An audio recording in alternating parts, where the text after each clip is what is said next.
بسم الله الرحمن الرحيم إلهي با مادة إسكالي سان هروش شاقيبا إلهي كسوكو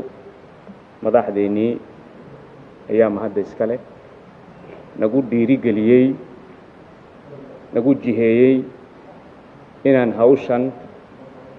أن كشاقينو أن ميل قارسينو أن كمينا دلينو هاوشانا سادو وقتهين ووضا حدل dib noogu bilaabay wuu sii jirayay haddana waa wada hadal dib noogu bilaabay walaalaheen ka socda Soomaaliya iyo Somaliland wada hadalkaasi wuxuu ku salaysanaa horta kalsooni abuurista kalsoonidaasi waxay u baahneed inay madaxdu shir madaxeed ay isugu yimaadiin maalinta 14aad ee bishan aan ku jirno madaxdaasi waxay ahaayeen mudane Ismaaciil Umar Geelle madaxweynaha Jamhuuriyadda Djibouti mudane Maxamed Cabdullaahi Maxamed Farmaajo madaxweynaha Soomaaliya mudane Muuse Bihi Cabdi madaxweynaha Somaliland iyo Prime Minister Abiy Ahmed Ali ee ra'iisul wasaaraha Ethiopia dalal ayaa ka qayb gala oo kale iyo hay'ado dalalkaasi waxaan xusi karayaa Mareykanka ayaa in danjira u joogay oo Donald Yamamoto la yiraahdo iyo danjiraha ururka Europe Ambassador Aidan O'Hara waxaa soo raaca Executive Secretary oo IGAD ururka IGAD ka socda Dr. warkene gebayehu wixii ay khudbada soo jeediyeen waad maqasheen khudbadahaasi sidii runta waxay ahaayeen jihayn cad labada wafdiye wasiirada ka kooban wafdiga Soomaaliya waxa hogaaminaya wasiirka walaalkay Cabdi Maxamed Sabriye wasiirka arrimaha gudaha ee Soomaaliya wasiirka Somaliland wafdiga Somaliland waxa hogaaminayay walaalkay Yaasiin Xaji Maxmuud Xiir wasiirka arrimaha dibadda Somaliland labada wafdi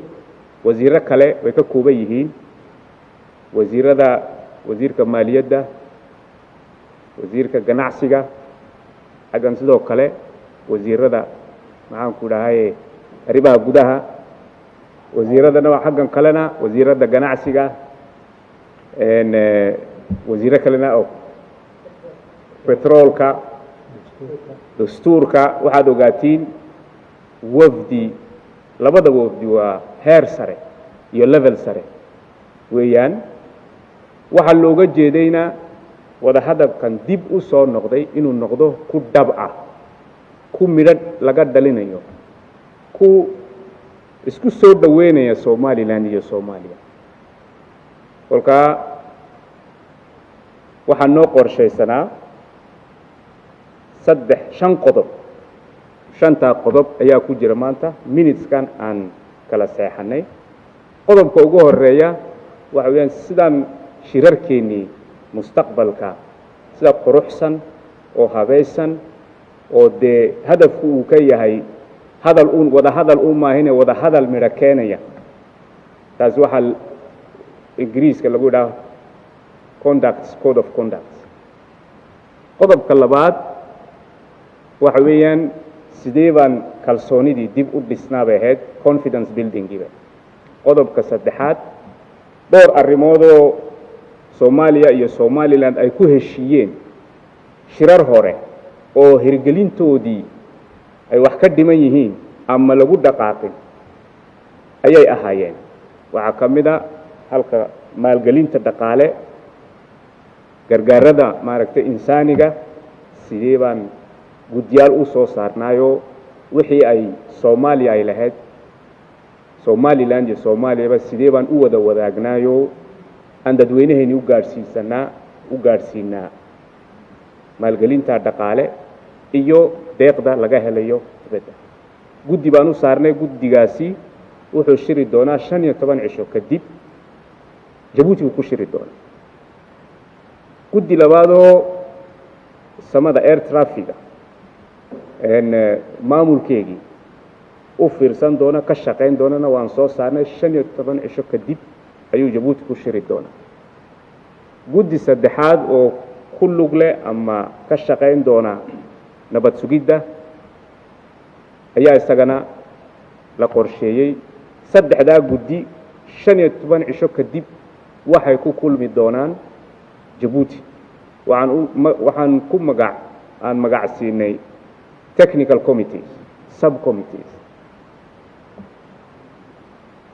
guddigan wasiirada aan ku jirno magaciisu waxa weeyaan joint ministerial committee 45 cisho kadib ayuu haddana Jabuuti ku kulmi doonaa siduu u qiimeeyo qadariyo u qiyaaso wixii ay guddiyaashii technicalka ay soo qabteen waxay ku tusaysaa ina daacad iyo ina dab laga yahay hadafka lagu socdo ina meel la gaarsiyo ama la gaadhoba kolka waxaad ogaatiin madaxdeennii hadday 4 cisho wali joogaan madaxweyne Muuse Biixi intuu Jabuuti miday buu joogaayo shakhsiyan ayuu waxan ula socdaa saacadba saacad ayuu la socdaa shaqadan socota oo isagoo wabdigiisa ku dhiiri gelinaya ina